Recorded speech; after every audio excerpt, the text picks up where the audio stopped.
Hello everyone, in this video I will show you how to contact TikTok support.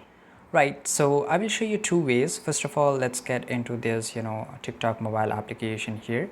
We will just go back for now, and for example, this is normal TikTok. As you can see here in the bottom right side corner, tap your profile icon, again tap on the top right, go to the settings and privacy, scroll to the bottom, click on support, and here you will get these three options, so you can choose any one of them depending upon your requirement. For example, I want to go to the help center here.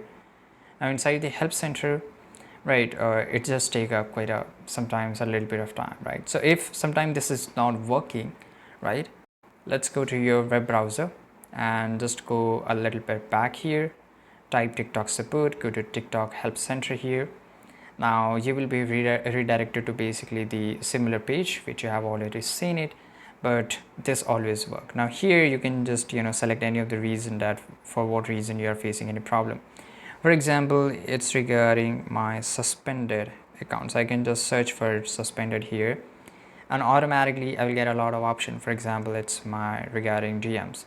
Now here in the bottom I will get a three option. Basically they will show you the solution that how you can fix it, but if it doesn't work, you can always go and click on helpful links. For example, you can always go and click on no, this was not helpful, and you will able to text them in a report a problem. So this is how you can just use contact TikTok support in various ways, and this is it. I hope you found this video very useful. Subscribe.